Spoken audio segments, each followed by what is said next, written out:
Now, this is a story all about how the sim racing market got turned upside down. And I would like to take a few minutes, so just sit right there. I'll tell you how the CSL line is for everyone, not just the millionaire. Fanatec out of the blue basically threw a curveball to deliver one of the most exciting pieces of sim racing hardware in use, an affordable direct drive. A direct drive for almost everyone's wallets. Well, at least compared to what was before the direct drive market. The CSL DD came accompanied by a new version of the CSL pedals, so we have the new generation of the CSL line, which is the entry level for Fanatec products. With a super aggressive price scheme and some snazzy features up its sleeve, can the CSL line deliver? Before going to the review, all the equipment you see here was sent by Fanatec, and I have an affiliate link below. That means if you use the affiliate link, I will be financially compensated, therefore take everything in this video with a grain of salt. So why direct drives? How do they differ? Long story short, direct drives, like the name implies, has the drive or shaft of the motor directly coupled to the wheel. This means no belts, gears or pulleys of any type are required to increase torque, which was the case with the outgoing CSL wheelbase, resulting in an action that is fast, crisp and detailed force feedback. Those pulleys allow for belt or gear-driven wheels to have smaller motors whilst not lose too much torque in lowering costs, but because of it, they will not have the raw performance of a bigger electric motor.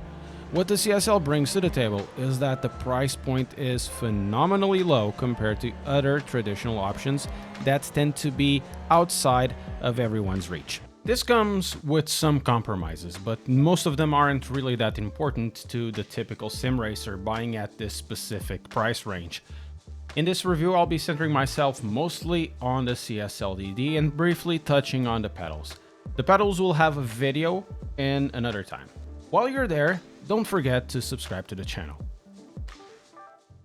The CSL DD comes in two flavors, vanilla and chocolate, or 5 Nm and 8 Nm, depending on which power supply you choose. The wheel is a flux barrier type of direct drive, compatible with all the Fanatec ecosystem, and in terms of shape, it's basically a cube.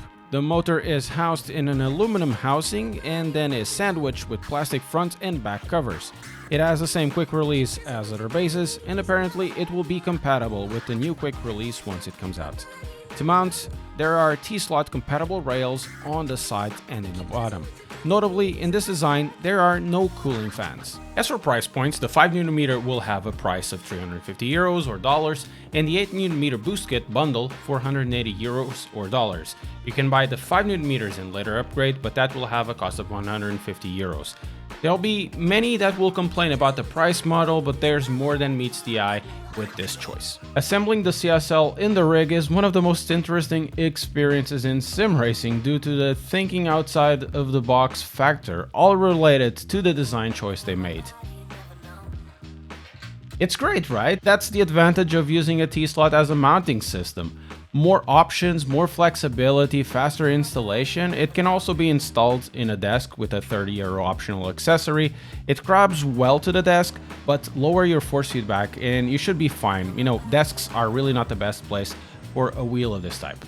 Let's talk about the quick release for a second. I've tried this with all the current quick release types in the Fanatec roster and the old CSL type of the P1 wheel.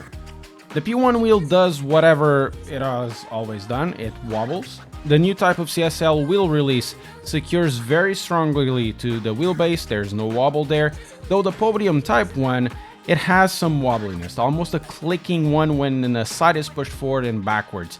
I never did require the usage of the securing bolt on the DD1, but on the CSL DD for this quick release, it was indeed needed. After installed, it's pretty secure. But we are here because of the driving experience, so I won't mince any words and say the gist of it up front. For the price, the performance and feel of the CSL DD is unmatched. I've also tested it extensively using the pre-release firmware, which talks about what this base is. The CSL DD has no business to feel this good at this price. It just punches way above its price point. In all cases, the way the wheel loads up the force feedback is snappy, responsive, crisp, and reliable.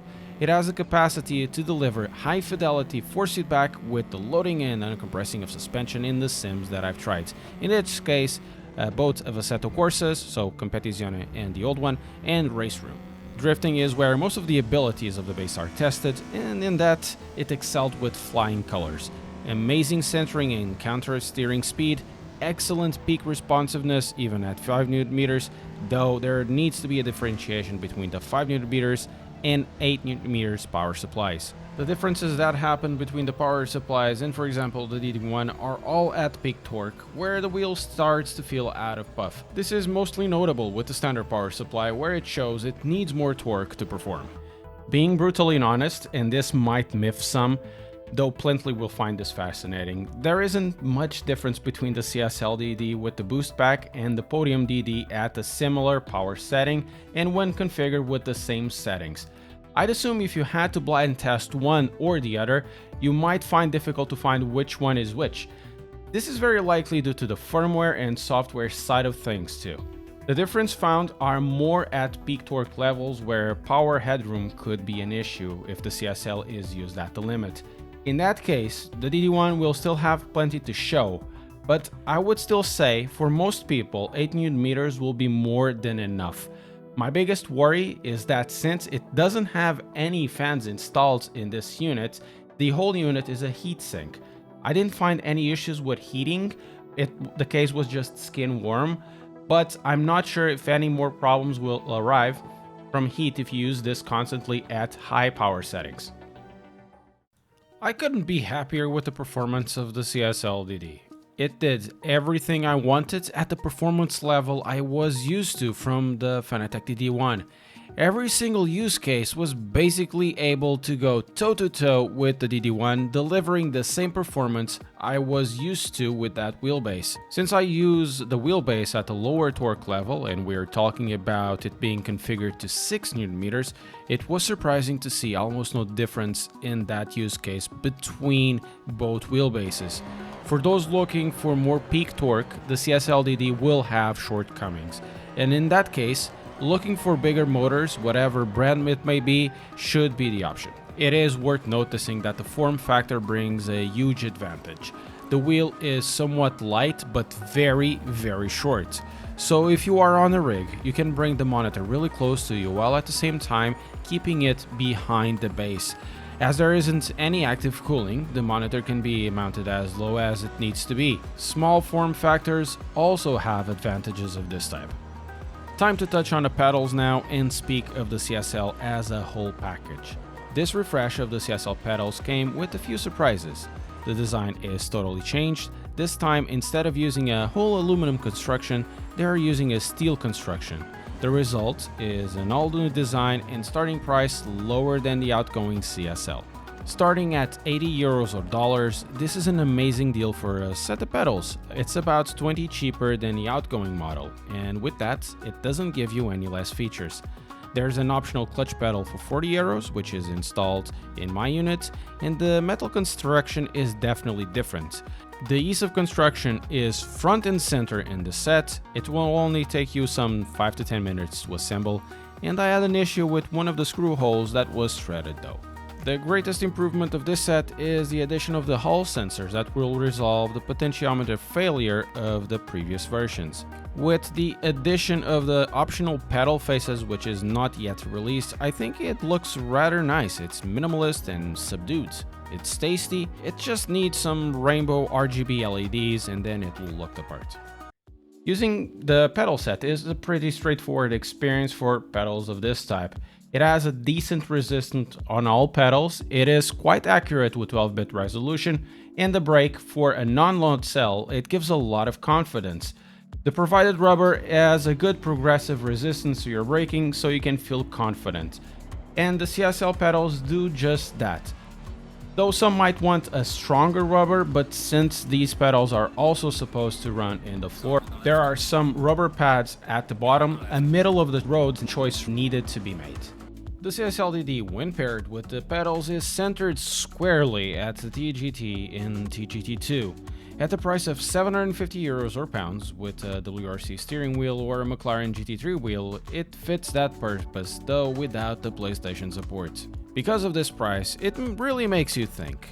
Should I go for something like a TGT or a TGT2 at €750, or should I go for the Fanatec CSL DD for €750 and have a direct drive. If you don't need the PlayStation support, I think the answer is kinda obvious. If you don't need the PlayStation support and you can buy online and you don't need the brick and mortar type of store, the answer is pretty obvious in my opinion. The real question will be, which one of the power supplies should you get? I would say, unless you're using it on a desk, get the boost pack. The price of the boost pack is a controversial topic when looking at the item alone.